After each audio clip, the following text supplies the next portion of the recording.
আজকে আমি আপনাদের সঙ্গে আলোচনা করব রানীক্ষেত সম্পর্কে, যা ভারতের উত্তরাখণ্ডের আলমোড়া জেলার অন্তর্গত এবং এটি একটি শৈল ও সেনানিবাস শহর। রানীক্ষেতের উচ্চতা সমুদ্রতল থেকে 1869 মিটার। এই রানীক্ষেতে আপনারা যেমন সবুজে ঘেরা শান্ত প্রাকৃতিক দৃশ্য দেখতে পারবেন, তেমনি দেখতে পারবেন নন্দদেবী সিংহ। এছাড়া আছে আরও অনেক টুরিস্ট স্পট। এখন আপনারা ভাবছেন আপনারা এই রানীক্ষেত কিভাবে আসবেন। কাঠগোদাম স্টেশন থেকে মাত্র 75 কিলোমিটার দূরে অবস্থিত এই রানীক্ষেত। আপনারা চাইলে কাঠগোদাম থেকে দিনপ্রতি গাড়ি রিজার্ভ করে চলে আসতে পারেন, অথবা আপনারা চাইলে আমাদের মতো নৈনিতাল শহর থেকেও চলে আসতে পারেন এই রানীক্ষেত। দুই ক্ষেত্রেই আপনাদের গাড়ি ভাড়া পড়বে 2,500 থেকে 3,000 টাকার মতো। বেরিয়ে পড়ছি কৌশানী যাওয়ার জন্য। আর এই দেখুন সামনে নৈনিতালের নৈনি ঝিল বা নৈনি লেক। চলুন রাস্তায় কি কি স্পট আছে সবটাই আপনাদের দেখাবো। আমরা রানীক্ষেত হয়ে কৌশানী যাচ্ছি। আমরা যাচ্ছি অল্টো K10-এ। আর আমাদের সঙ্গে যে যাচ্ছে তার নাম অভিষেক। আমাদের কেমন ঘোরায় সবটাই আপনাদের জানাবো। আর গাড়ি ভাড়া কতদিনের ট্যুর সবই আপনারা জানতে পারবেন এই এপিসোডে। রানীক্ষেত ঘুরে কৌশানী যাওয়ার পথে আমরা প্রথমেই দেখে নেব কাঞ্চিধাম, যা উত্তরাখণ্ডের রাজ্যে নৈনিতালের কাছে অবস্থিত একটি আধ্যাত্মিক কেন্দ্র, যা শ্রী নিমকরলি বাবা আশ্রম নামেও পরিচিত। এটি একটি শান্ত এবং মনোরম পাহাড়ি এলাকা, যা হিমালয়ের কোলে অবস্থিত।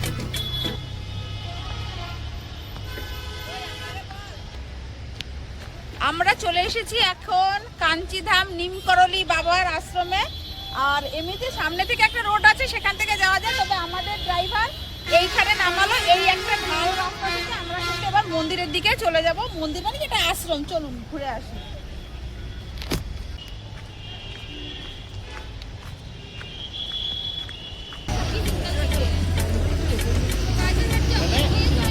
এইটা নিমকরলি বাবার আশ্রম কাঞ্চিধাম, আমাদের ভ্রমণের আজকে প্রথম স্পট। সিঁড়ি বেয়ে কিন্তু নামতে হবে খালি পায়ে, অনেকটা সিঁড়ি বলে আমি আর মাকে নিয়ে গেলাম না। আপনারা কিন্তু অবশ্যই ভিতরটা ঘুরে ঘুরে দেখে নেবেন।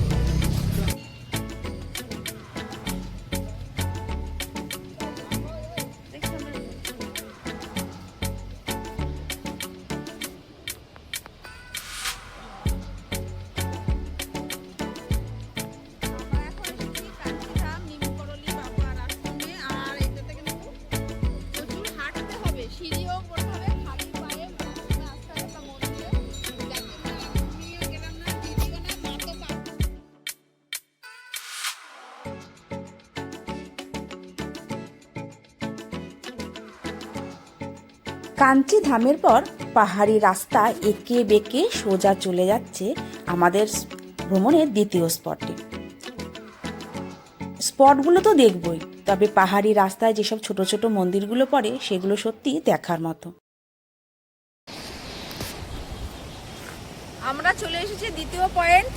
এই পয়েন্টের নাম ফক পয়েন্ট, মানে ব্যাংক। প্রকৃতির একটা পাথর, যাকে আপনাদের ব্যাংক ভেবে কল্পনা করে নিতে হবে, সেই পয়েন্টটা দেখাতে হবে। ওই দেখুন, ওই যে বড় কালো পাথরটা পুরো ব্যাঙের মতন বসে আছে। আপনারা কিন্তু ওইখানটা যেতে পারবেন না, কিন্তু ওই যে হ্যাঙ্গিং ব্রিজ মানে ঝুলন্ত ব্রিজটা, এটাই কিন্তু যেতে পারবেন। আর এই ব্রিজটায় যাওয়ার জন্য বেশ কিছু সিঁড়ি এরকম এরকম এরকম করে সরু সরু সিঁড়ি আছে, সেইগুলোতে এই হ্যাঙ্গিং ব্রিজটা আসা যাবে। এখানে ভালো ছবি তোলা যাবে।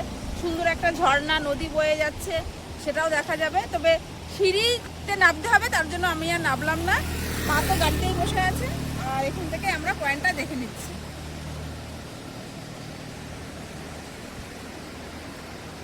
সামনের দিকে কিছুটা সিঁড়ি বেয়েই আপনারা চলে যেতে পারেন এই ঝুলন্ত ব্রিজে। সেখান থেকে প্রাকৃতিক সৌন্দর্যটা হয়তো আরও বেশি সুন্দর লাগবে। আমি তো যাইনি, তাই আমি আপনাদের কাছে সেভাবে বর্ণনা করতে পারলাম না।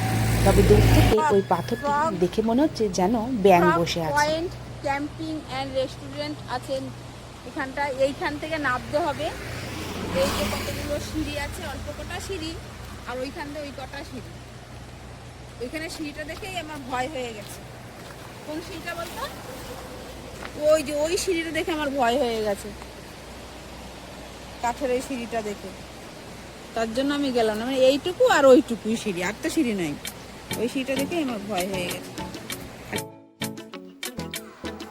এই পয়েন্টটি নৈনিতালের কাছে গরম পানির কোশি নদীর তীরে অবস্থিত একটি অ্যাডভেঞ্চার প্রিয় এবং প্রাকৃতিক সৌন্দর্যের উপর নির্মিত ঝুলন্ত সেতু।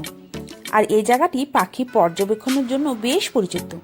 পর্যটকরা এখানে নদী এবং বনভূমির মনোমুগ্ধকর দৃশ্য উপভোগ করার জন্য আসে।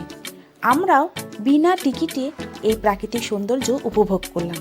আপনারা আসলে অবশ্যই এই পয়েন্টটি দেখে নেবেন। চলুন এবার আমরা চলে যাব আমাদের ভ্রমণের তৃতীয় স্পট, যা ঝুলাদেবী মন্দির নামে পরিচিত।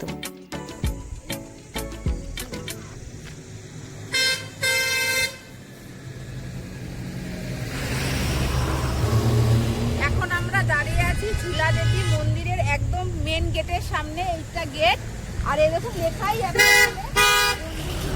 এই রাস্তা ধরে 1.5 কিলোমিটার যাওয়ার রাস্তা। এই রাস্তা ধরে যেতে হবে মন্দির 1.5 কিলোমিটার, মানে অনেকটাই রাস্তা।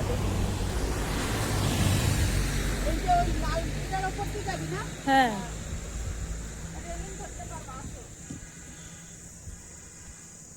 নগরের হাফ তাহলে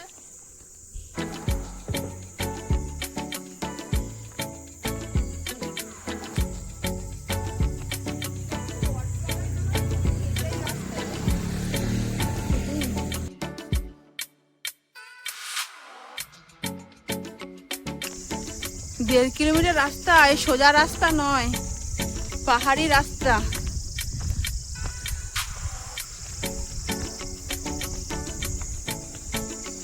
বয়স্ক লোকজন আসতেই পারবে না, আমার মা যেমন কোথাও আসতে পারে না।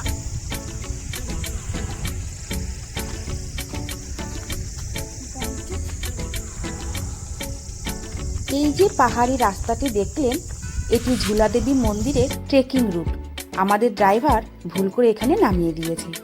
তারপরে আমরা কিছুটা গিয়ে বুঝতে পারলাম এখান থেকে ট্রেকিং করা আমাদের পক্ষে সম্ভব না, তাই ড্রাইভার রাস্তা ঘুরিয়ে আমাদের মন্দিরের কাছে নিয়ে চলে এসেছে। এখন আমরা পৌঁছে গেছি রানীক্ষেত মেন টাউনে। এটা ঝুলাদেবী মন্দির। আর আমি আগে যেটা দেখালাম সেটা কিন্তু ট্রেকিং রুট। আপনারা যদি ট্রেকিং করে আসতে চান তাহলে সেখানে আসতে পারবেন, নাহলে কিন্তু এইটা মন্দির প্রচুর ঘন্টা, বা আপনারা ঘন্টা মন্দিরও বলতে পারেন, অনেকেই বলে। এই যে লেখাই আছে ঝুলাদেবী টেম্পল। চৌবাটি অ্যাপেল গার্ডেন এখান থেকে 3 কিলোমিটার। এখান থেকে নয়, সামনে কোথা থেকে দেখতে মনে হচ্ছে এখান থেকে না।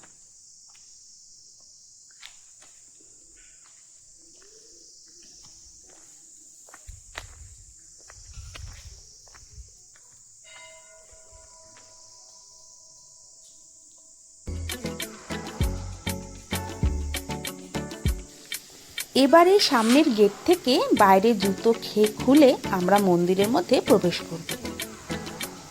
এই ঝুলাদেবী মন্দিরটি উত্তরাখণ্ডের রানীক্ষেত এবং চৌবাটি গার্ডেনের মাঝখানে অবস্থিত, যা দেবী দুর্গার একটি প্রাচীন এবং পবিত্র মন্দির।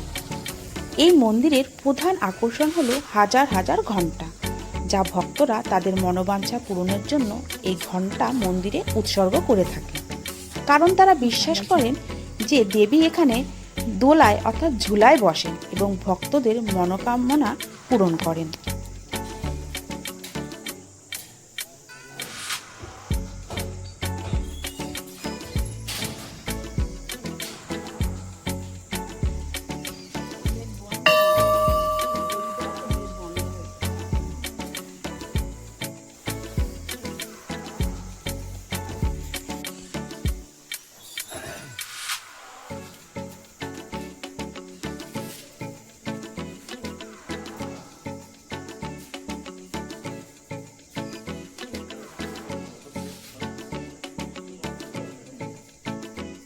মা ঝুলাদেবী মন্দিরে আপনারা পুজোও দিতে পারেন। আমরা দর্শন করলাম। এই ঝুলাদেবী মন্দির শুধু একটি ধর্মীয় স্থানই নয়, মন্দিরের পরিবেশটা বেশ শান্ত এবং আধ্যাত্মিকতার কারণে ধ্যান ও আত্মসমীক্ষার জন্য একটি আদর্শ জায়গাও বলতে পারেন। মন্দিরের সমস্ত দিকে গেট দিয়ে আটকানো, কারণ যখন তখন এখানে হনুমান ঢুকে যায়, তাই হনুমান যাতে আসতে না পারে তাই মন্দিরটা বেশ গেট দিয়ে দিয়েছে। তাই আমরা যখন ভেতরে প্রবেশ করেছি গেট দিয়ে প্রবেশ করেছি এবং সমস্ত দিকের গেটগুলো বন্ধ করে দিয়েছি। আবার মন্দির দেখে দর্শন করার পর মায়ের আবার গেট বন্ধ করে বাইরে বেরিয়ে গিয়েছি।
এই ঝুলাদেবী মন্দির দেখার পর মন্দিরের সামনে থেকে আমরা চলে যাব চৌবাটিয়া বাগানে, যা রানীক্ষেতের কাছেই অবস্থিত এবং ঝুলাদেবী মন্দিরের পাশ থেকেই যেতে হয়। এই মন্দির থেকে যখন চৌবাটিয়া বাগানের দিকে যাব তখন চেকপোস্টে চেকিং হয়, কিছুটা আধার কার্ড দেখে নিতে হয় এবং কতজন প্যাসেঞ্জার ভেতরে যাচ্ছে গাড়ি করে সেটা ওরা চেক করে নেয়। তারপর আপনারা এই প্রকৃতির মধ্যে থেকে চলে যাবেন চৌবাটিয়া বাগানে। তবে চোখ কান খোলা রাখলে আপনারা কিন্তু এই বাগানে হরিণের দেখা পাবেন। আমরা পেয়েছিলাম দেখা, তবে আমরা লেন্সবন্দি করতে পারিনি। দেখতে দেখতে পৌঁছে গেছি এই চৌবাটিয়া বাগানে।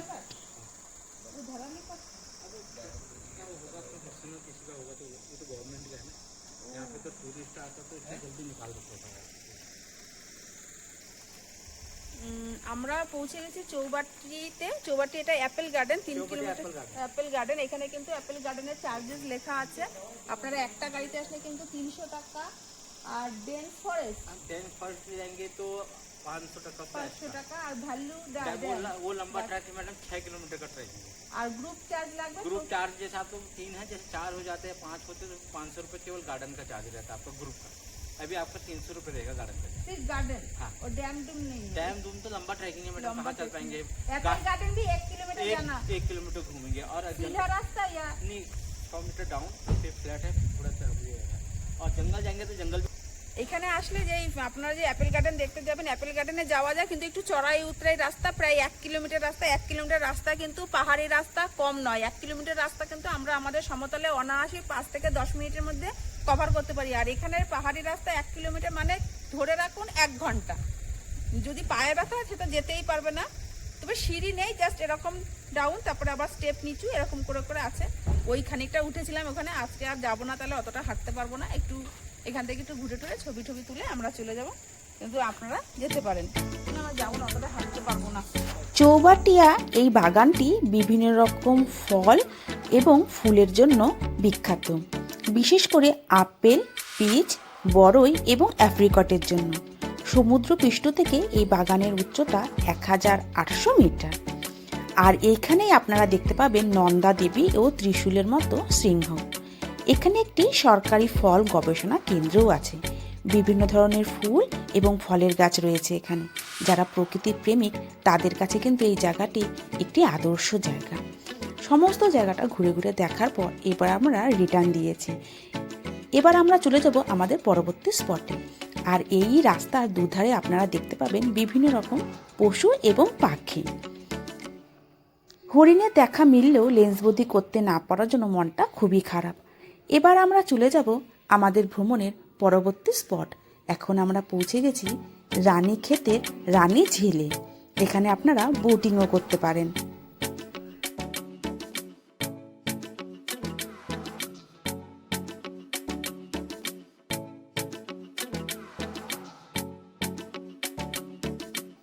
এই রানীক্ষেতের প্রত্যেকটি স্পটই এত সুন্দর প্রাকৃতিক সৌন্দর্যে ভরা, আপনাদের কাছে বলে বিশ্বাস করাতে পারবো না। আর আমি এখন পৌঁছে গেছি রানীক্ষেতের রানী ঝিলের কাছে। আপনারা চাইলে এই রানী ঝিলে বোটিংও করতে পারেন, আর আই লাভ রানীক্ষেত লেখার কাছে কিছুটা ফটোশ্যুটও করে নিতে পারেন। এই রানী ঝিলে আসার জন্য আলাদা কোনো এন্ট্রান্স টিকিট লাগে না, তবে বোটিং করার জন্য অবশ্যই টাকা লাগে। যেহেতু আমি বোটিং করিনি তাই আর দরদামও করিনি, বা বোটিং খরচ কত সেটা আমি বলতে পারবো না। আর এই রানী ঝিলটা বেশ সুন্দর। এই আই লাভ রানীক্ষেত লেখার কাছে ফটোশ্যুট করতে পারেন। এছাড়া আই লাভ রানীক্ষেতের সামনেই আছে একটা স্কুটি দেওয়া, আপনারা চাইলে এখানে স্কুটিতে বসে ফটোশ্যুট করতে পারেন। জায়গাটা বেশ সুন্দর, আমাদের তো খুবই ভালো লেগেছে। আর এখানে কিছুটা আমাকে ওভার ভয়েস দিতে হয়েছে, কারণ এখানে একটা গান চলছিল, তার জন্য আমি ওভার ভয়েস দিয়ে আপনাদের জায়গাটা সম্পর্কে বলে দিলাম। আপনারা আসলে অবশ্যই এই জায়গাটি ভিজিট করবেন।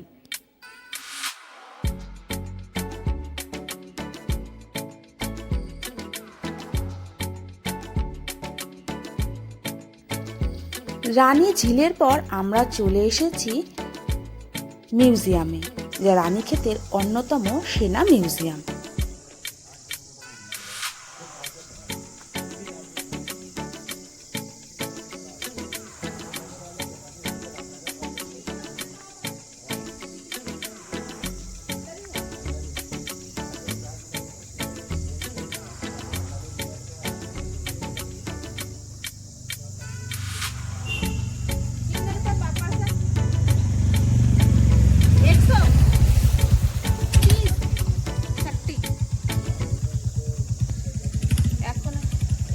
দাঁড়িয়ে আছি মিউজিয়ামের সামনে।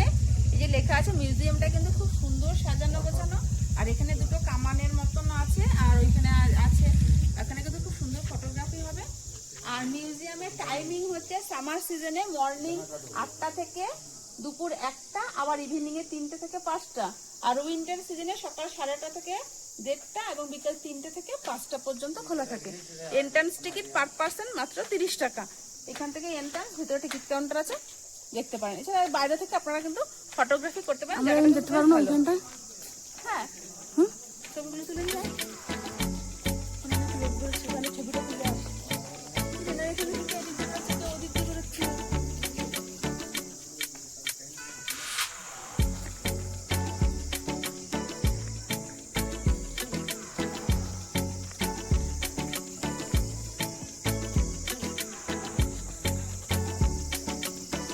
KRC এই মিউজিয়ামটি রানীক্ষেতের একটি প্রধান আকর্ষণ, যেখানে কুমায়ুন রেজিমেন্টের বীরত্বপূর্ণ ইতিহাস, তাদের পোশাক, অস্ত্র, পদক এবং যুদ্ধের স্মারক প্রদর্শিত হয়। এটি একটি সামরিক জাদুঘরও বলতে পারেন, যা পর্যটকদের কাছে খুবই আকর্ষণীয়। আমরা ভেতরে না গেলেও খুব ভালো করে বাইরেটা ঘুরে ঘুরে দেখে নিয়েছি, এবং এখানে কিন্তু ফটোশ্যুট করার জন্য বেশ সুন্দর সুন্দর স্পট আছে।